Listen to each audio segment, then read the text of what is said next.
राधे राधे। जय श्री कृष्ण। आज हम लेकर आए हैं जया एकादशी व्रत की कहानी। धर्मराज युधिष्ठिर बोले कि हे भगवान, आपने माघ के कृष्ण पक्ष की षठतिला एकादशी का अत्यंत सुंदर वर्णन करते हुए सुनाया। आप स्वदेज, अंडज, उद्भिद और जरायुज चारों प्रकार के जीवों के उत्पन्न, पालन तथा नाश करने वाले हैं। अब कृपा करके माघ शुक्ल एकादशी के विषय में भी बतलाइए। इस एकादशी का क्या नाम है तथा इसके व्रत का क्या विधान है, इसकी विधि क्या है, इसका व्रत करने से किस फल की प्राप्ति होती है और इसमें कौन से देव का पूजन किया जाता है, कृपया यह सब विधान पूर्वक कहिए। श्री कृष्ण जी कहने लगे, हे राजन, माघ शुक्ल एकादशी के दिन आने वाली एकादशी को जया एकादशी के नाम से जाना जाता है। इसका व्रत करने से मनुष्य ब्रह्म हत्यादि पापों से छूटकर मोक्ष को प्राप्त होता है तथा इसके प्रभाव से भूत पिशाच आदि योनियों से मुक्त हो जाता है। इस व्रत को विधि पूर्वक करना चाहिए। अब मैं तुमसे पद्म पुराण में वर्णित इसकी महिमा की एक कथा सुनाता हूँ। पौराणिक कथा के अनुसार देवराज इंद्र स्वर्ग में राज करते थे और अन्य सब देवगण सुखपूर्वक स्वर्ग में रहते थे।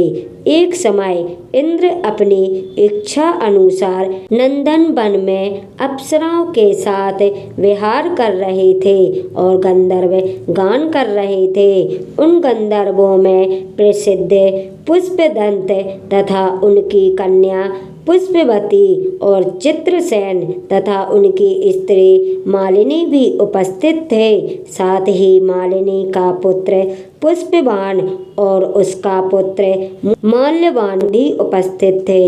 पुष्पवती गंधर्व कन्या माल्यवान को देखकर उस पर मोहित हो गई और माल्यवान पर काम बाण चलाने लगी। उसने अपने रूप, लावण्य और हाव भाव से माल्यवान को बस में कर लिया। पुष्पवती अत्यंत सुंदर थी। अब वे इंद्र को प्रसन्न करने के लिए गान करने लगे, परंतु परस्पर मोहित हो जाने के कारण उनका चित्त भ्रमित हो गया था। इनके ठीक प्रकार न गाने तथा स्वर ताल ठीक न होने से इंद्र इनके प्रेम को समझ गया और उन्होंने इसमें अपना अपमान समझकर उनको शाप दे दिया। इंद्र ने कहा, हे मूर्खों, तुमने मेरी आज्ञा का उल्लंघन किया है, इसलिए तुम्हारा धिक्कार है। अब तुम दोनों स्त्री पुरुष के रूप में मृत्यु लोक में जाकर पिशाच रूप धारण करो और अपने कर्म का फल भोगो। इंद्र का ऐसा श्राप सुनकर वे अत्यंत दुखी हुए और हिमालय पर्वत पर दुख पूर्वक अपना जीवन व्यतीत करने लगे। उन्हें गंध, रस तथा स्पर्श आदि का कुछ भी ज्ञान नहीं था। वहाँ उनको महान दुख मिल रहे थे। उन्हें एक क्षण के लिए भी निद्रा नहीं आती थी। उस जगह अत्यंत शीत था, इससे उनके रोंगटे खड़े रहते और शीत के कारण दांत बजते रहते। एक दिन पिशाच ने अपनी स्त्री से कहा कि पिछले जन्म में हमने ऐसे कौन से पाप किए थे जिससे हमको यह दुखदायी पिशाच योनि प्राप्त हुई। इस पिशाच योनि से तो नरक के दुख सहना ही उत्तम है, अतः हमें किसी प्रकार का पाप नहीं करना चाहिए। इस प्रकार विचार करते हुए वे अपने दिन व्यतीत कर रहे थे। देव वियोग से तभी माघ मास में शुक्ल पक्ष की जया एकादशी आई।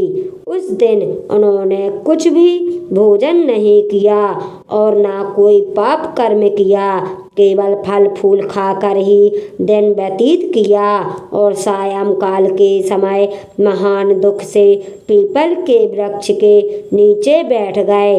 उस समय सूर्य भगवान अस्त हो रहे थे। उस रात को अत्यंत ठंड थी, इस कारण वे दोनों शीत के मारे अति दुखित होकर मृतक के समान आपस में चिपटे हुए पड़े रहे।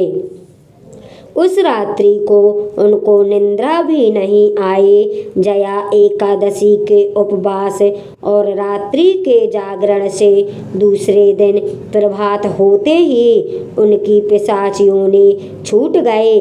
अत्यंत सुंदर गंधर्व और अप्सरा की देह धारण कर सुंदर वस्त्राभूषणों से अलंकृत होकर उन्होंने स्वर्गलोक को प्रस्थान किया।